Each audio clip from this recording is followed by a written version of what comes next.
Ma Mission TV, le miroir du monde. Aujourd'hui, nous attirons, nous alertons l'opinion publique. Ce peuple-là qui est allé voter sous la pluie. Et nous leur disons, voyez, regardez, ceux-là qui ont le pouvoir, ceux qui ont l'argent ont décidé de nous prendre nos places. Nous qui sommes allés battre campagne sous la pluie, avec des maigres moyens, difficilement le peuple a décidé de nous faire confiance. Et aujourd'hui, 3, 4, 5 personnes ont décidé de nous ôter ces sièges-là du fond de nos cœurs. Nous leur disons merci d'abord pour l'accompagnement et nous le mettons face à leur conscience. L'avenir est hypothétique. C'est vraiment hypothétique parce que je me demande comment Mme Mabunda va s'en sortir. Ou bien soit c'est un Parlement qui a une autre mission que de veiller à ce que la République soit dirigée confortablement pour que les citoyens puissent ressentir ou bien pour répondre aux besoins de la population. Ma Mission TV, le miroir du monde. Déclaration des députés de l'opposition, Lamouka. Après avoir suivi avec consternation les arrêts manifestement commandés, arrêts invalidant irrégulièrement 23 députés de l'opposition politique, nous, députés de l'opposition, réunis en Assemblée générale extraordinaire, c'est 11 juin 2019, déclarons ce qui suit. 1. Constatons que, contrairement à la loi électorale, à ses articles 74 et suivants, qui imposent un délai de 60 jours pour l'examen du contentieux électoral des législatives nationales au niveau de la Cour constitutionnelle, la Cour a rendu ses arrêts au-delà des délais, soit 150 jours, et cela à des heures indues. 2. Relevons que ces arrêts sont rendus en violation flagrante des procédures en matière de contentieux électoral. Il s'agit notamment de l'absence de notification de requête aux partis, d'absence de recomptage contradictoire de voix en présence de témoins, la modification des compositions sans réouverture préalable de débat, refus de prise en compte du seuil national tel que fixé par la loi et la CENI, remplacement des députés proclamés élus par des candidats ayant visiblement obtenu de voix insignifiantes. C. Il se dégage donc clairement que les invalidations par la Cour constitutionnelle n'ont visé principalement que les députés de l'opposition. Ces invalidations s'inscrivent donc dans un schéma visant le musellement total de l'opposition et la confiscation de la souveraineté du peuple. 4. Prenant à témoin le peuple congolais et la communauté internationale, exigeons 1. De la Cour de corriger toutes affaires cessantes, ces arrêts iniques décriés. 2. De cesser son insoumission et sa rébellion à la Constitution, fondement de son existence. 3.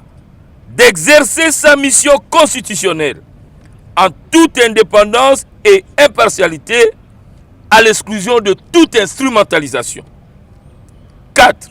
Au peuple congolais de se mobiliser contre cette entreprise de détournement de sa souveraineté et de protéger ses élus. Faites à Kinshasa le 11 juin 2019. Je vous remercie. Tosangani awa badepute yonso ya opposition pona ko manyola makambo oyo Cour constitutionnelle azali kosala. Tolobi liboso que Mibeko epesi ye 60 jours pour rendre arrêt. Mais 60 jours, wana eleki lelo tokomi pene 150 jours. Pe tolobi ke bato ya solo oyo balongi na bomekano oyo ya décembre, le 30 décembre 2018, bao wana bazo bwaka bango pe bango bauta mingi na milieu ya opposition. Bazo kamata bato ya bango oyo bavote bango te bati bango na sima ya ba député ya opposition. Et bandaki tokanisaki que bango bakokai kosukisa. Mais bazo continuer tie lelo tozali na tukumi balé na misato na ba député ya opposition oyo balongwe. Yango lelo tosali déclaration que cour a changé makambo wana azongisa ba député wana na nzela oyo tolobaka requête en rectification. Et puis dans mon sika tozolobaka cour wana ezala lisusu te pour eza instrumentalisé ezolandaka asima ya ba politicien oyo baza na pouvoir. Talatina oyo tokutani lelo yango. Merci.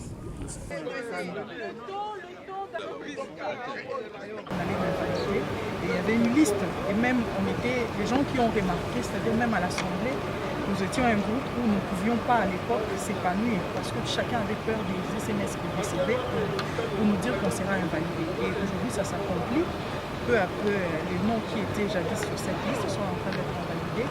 Mais le but c'est de faire taire l'opposition. Je ne comprends pas, nous sommes en pays démocratique, comment allons-nous gérer les affaires sans une opposition forte? Aujourd'hui, nous avons le bureau de l'Assemblée nationale où il n'y a aucun opposant. Et alors on se demande comment va se faire le contrôle parlementaire qui est le levier même du régime semi-présidentiel. Donc aujourd'hui, nous attirons, nous alertons l'opinion publique. Ce peuple-là qui est allé voter sous la pluie, et nous leur disons, voyez, regardez, ceux-là qui ont le pouvoir, ceux qui ont l'argent ont décidé de nous prendre nos places. Nous qui sommes allés battre campagne sous la pluie, avec des maigres moyens, difficilement le peuple a décidé de nous faire confiance. Et aujourd'hui, 3, 4, 5 personnes ont décidé de nous ôter ces sièges-là du fond de nos cœurs. Nous leur disons merci d'abord pour l'accompagnement et nous le mettons face à leur conscience. Et quel est l'avenir de ces parlements en fait? L'avenir est hypothétique. C'est vraiment hypothétique parce que je me demande comment Mme Mabunda va s'en sortir. Ou bien soit c'est un parlement qui a une autre mission que de veiller à ce que la République soit dirigée confortablement pour que les citoyens puissent ressentir ou bien pour répondre aux besoins de la population. Et je ne veux pas être prophétesse des malheurs, mais je dis que nous tendons tout droit vers un mur. C'est une crise qui s'annonce et maintenant que nous avons la possibilité d'empêcher cela, levons-nous et réfléchissons ensemble comment est-ce que nous pouvons arrêter cette folie meurtrière. Ok, qu'est-ce qu'on peut alors...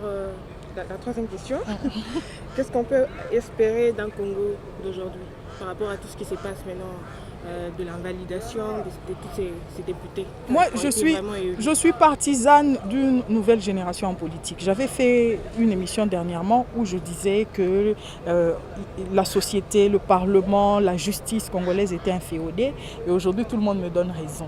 Peu à peu, tout le monde me donne raison. Donc je suis pour une nouvelle approche en politique, je suis pour une nouvelle génération en politique. Je suis jeune, vous avez vu, et il n'y a pas beaucoup de jeunes en politique actuellement, mais j'aimerais par là attirer l'attention de mes amis avec qui on se croise souvent dans les universités ou dans les écoles pour dire que le Congo a besoin de nous. Ce sang-là, ce nouveau sang qui pourra réfléchir 2 fois avant de condamner quelqu'un. Parce que le droit, c'est la vertu, c'est le bien. Tous ces enfants qui sont à l'université actuellement, ils rêvent de devenir juges de la Cour constitutionnelle. Mais quand la sommité de la justice, celle qui est censée donner espoir à la société, à la nation, elle-même s'est méconduite ou bien elle est inféodée à la solde d'un individu, qu'en est-il de la République? Si notre Cour constitutionnelle ne peut pas nous rassurer, dites-moi, où est-ce que nous allons? Nous avons déjà quitté l'autoroute, nous sommes dans la forêt, il n'y a plus de loi. Il n'y a plus de vertu dans l'État. Et devant Dieu et devant la nation, j'interpelle la nation congolaise. Là où vous êtes, je ne sais pas moi, à Kinshasa ou bien dans le fin fond du Congo, le Congo nous appartient et c'est maintenant qu'on doit s'élever pour trouver une solution immédiate à la situation actuelle. Merci. Je vais finir par vous présenter. Bon, ce n'est pas encore fini. Ce n'est qu'une partie remise. Et on va continuer, on va amener des requêtes. Peut-être qu'il y a eu erreur matérielle. Et on va suivre ça et on verra et la fin, qu'est-ce que ça va donner. Mais au cas où la Cour maintient sa position... Si la Cour maintient sa position, le peuple va se prendre en charge. Moi, j'ai une base, j'ai confiance à ma base, j'ai confiance à ma population. Le peuple va prendre son destin en main. Donc, c'est-à-dire qu'il n'y a plus de justice au pays. Et comme il n'y a plus de justice au pays, il n'y a pas un pays. Quel avenir donnez-vous au Parlement de Mabunda?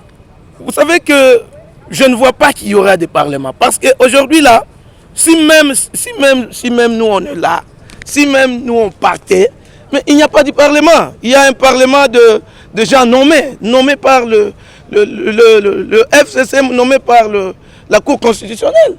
Ils ont été nommés, ils n'ont pas été élus. Donc, ce sont des nominations qui je dirais, qui est à l'encontre de la population, qui est à l'encontre de ce que la population a décidé. Or, la loi, or le pays, c'est vous là, c'est la population qui a voté. Ce n'est pas la Cour constitutionnelle. Donc la Cour constitutionnelle prend les gens que la population a sanctionnés et laisse les élus de la population. Ça c'est grave, la population va se prendre en charge et nous savons que ça ira loin. Merci beaucoup. Merci.